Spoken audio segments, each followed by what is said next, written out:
I was in the Philippines about 6 weeks ago and I tried to exchange some money. I went into a grocery store that had a side area designated as a bank, much like we have in the United States.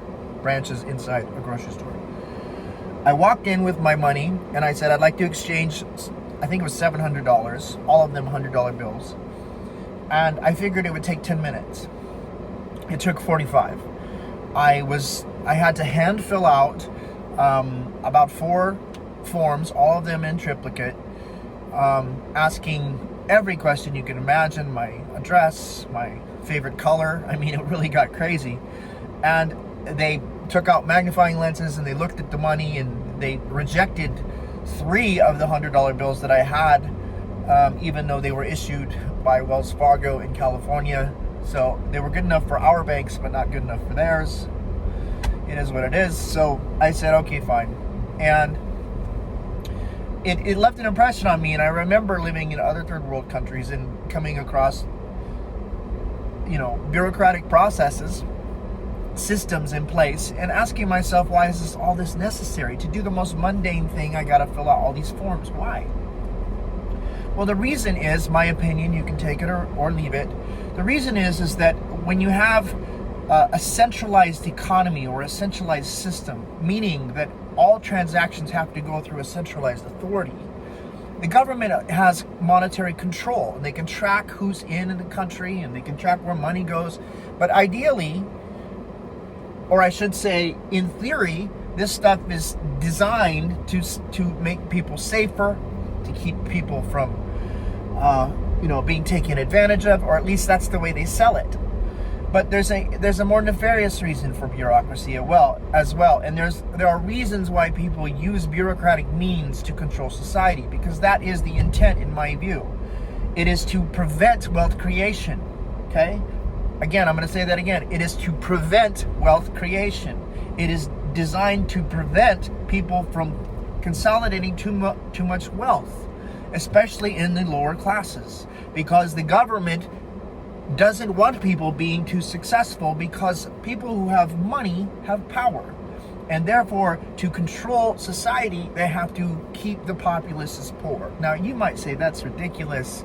You might say, well, the intent is not to do that, even though some people might use the system in bad ways. By and large, people are good.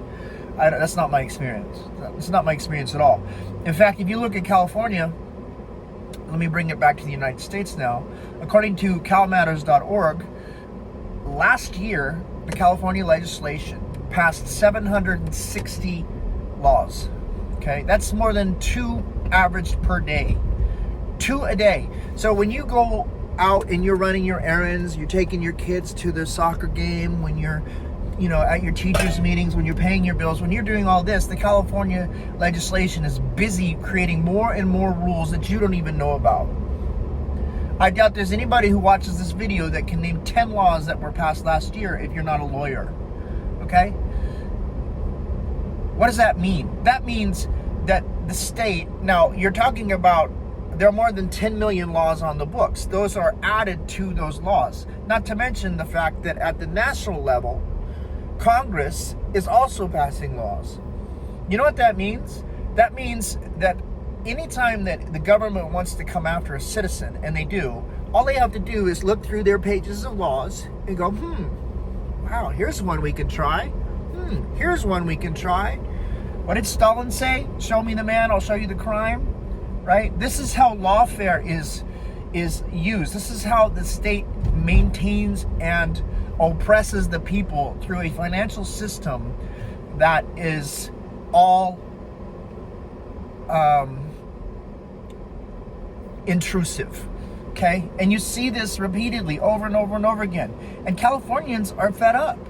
Over 1 million Californians, and these are people who are upper middle class, that have a bunch of money that they're taking with them and removing it from the tax base, are leaving California. This is what happens when you have a leftist society that has no conscience, right? Has no interest in shrinking, okay? Our institutions, our government institutions in California are destroying our state. We do not have the money to pay, for example, for the teachers' retirement programs, counselors. We don't have money for that. We don't have money for Social Security at the national level. We've made so many promises monetarily that we cannot fulfill. Because for the politician, it's all about the here and the now.